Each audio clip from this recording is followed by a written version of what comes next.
Hello विद्यार्थी मित्रों, आज આપણે પ્રકરણ 5 સમાંતર શ્રેણી સ્વાધ્યાય 5.2 દાખલા નંબર 15 એને સમજવાનો પ્રયત્ન કરીશું. આ દાખલાની અંદર તમને બે સમાંતર શ્રેણીઓ આપેલી છે. પહેલી સમાંતર શ્રેણી છે 63, 65, 67 અને બીજી સમાંતર શ્રેણી છે 3, 10, 17. આ બંને શ્રેણીઓના એન્ડમાં પદ સરખા છે એવી વાત કરી છે. એનો મતલબ એવો થયો કે આપણે બંને શ્રેણીના એન્ડમાં પદ સૌથી પહેલા શોધી લઈશું અને પછી એને સરખાવી લઈશું. તો સૌપ્રથમ આપણે બંને શ્રેણીઓના એન્ડમાં પદ શોધીએ. તો સૌથી પહેલી શ્રેણી છે આપણી પાસે 63, 65, 67. તો આ જે શ્રેણી છે એનું પ્રથમ પદ a બરાબર 63 છે, b બરાબર 65 માઇનસ 63 બરાબર 2.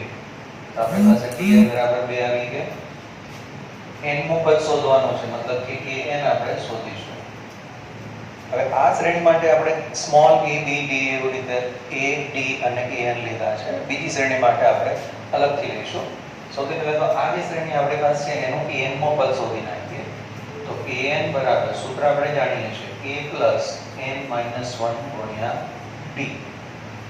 સાદુરૂપ આપી દઈએ. a બરાબર 63 વત્તા n - 1 અને d બરાબર 2.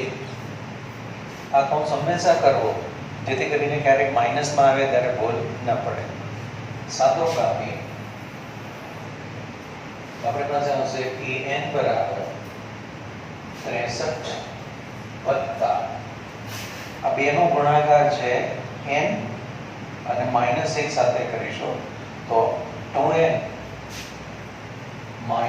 2. 63 માંથી 2 બાદ કરીએ એટલે 61 વત્તા 2n માટે 2n + 61 એ આપણું પ્રથમ શ્રેણીનું n નું પદ થયું. નંબર 1 આપી દઈએ. આપણી પાસે પ્રથમ શ્રેણી આવી. હવે બીજી શ્રેણી છે તો બીજી શ્રેણીનું પણ n નું પદ શોધી લઈએ. તો બીજી શ્રેણી છે 3, 10 અને 17. તો આ શ્રેણીનું પ્રથમ પદ જે છે એને આપણે a તરીકે લઈ લઈએ. તો a બરાબર 3, d કેપિટલ લઈ લઈએ, 10 - 3 સાદુરૂપ આપીએ તો આપણને d બરાબર 7 મળશે અને an નું પદ આપણે શોધવાનું છે. આનું an નું પદ મળી ગયું. બીજી શ્રેણીનું an નું પદ આ બંને પદ કેવા સરખા થશે માટે an બરાબર a + n - 1 ગુણ્યા d. સાદુરૂપ આપીએ a બરાબર 3 વત્તા n - 1 ગુણ્યા d બરાબર 7. સાદુરૂપ આપીએ 3 વત્તા હવે આ 7 છે એને n અને -1 સાથે ગુણીએ તો 7n - 7. તો 7n 3 અને -7 એમાંથી 7 મોટા છે એની નિશાની માઈનસ છે એટલે માઈનસ આવશે. 7 માંથી 3 બાદ કરો એટલે 4. તો આપણી પાસે બીજી શ્રેણી છે એનું પણ n નું પદ આવી ગયું.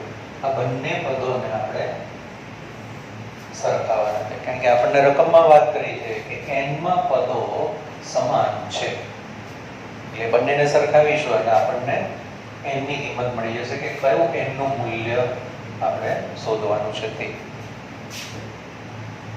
આપણી પાસે પહેલા છે an બરાબર 2n + 61 અને બીજામાં છે 7n - 41.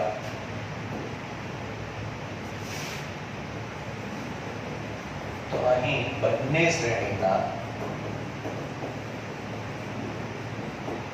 n માં પદ સમાન છે અને માટે an બરાબર an. તો આપણી પાસે પ્રથમ શ્રેણીનું n નું પદ હતું 2n + 61 અને બીજી શ્રેણીમાં હતું 7n - 4.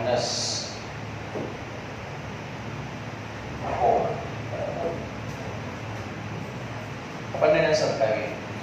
હવે માઇનસ ન આવે એટલા માટે જે n નો સહગુણક મોટો છે એ તરફ આપણે n ને લઈ જઈએ અને અચળ સંખ્યા છે એને બીજી તરફ લઈ જઈએ તો આપણી પાસે આવશે 2n છે એને બીજી તરફ લઈ જાઓ, -4 છે એને બીજી તરફ લઈ જાઓ એટલે આપણી પાસે આવશે 7n - 2n. 7n - 2n કેમ કે આ પ્લસ હતા બીજી તરફ જશે એટલે માઇનસ હશે બરાબર 61 ત્યાં જ રાખ્યા છે, -4 ને લઈ ગયા છે એટલે +4 થશે. આપણી પાસે આવશે 7n - 2n 5n બરાબર 61 ને 4 65 અને માટે n બરાબર 5 ને ભાગાકારમાં લઈ જાઓ 65/5 n બરાબર 13 × 5 65 n બરાબર આપણી પાસે આવશે 13.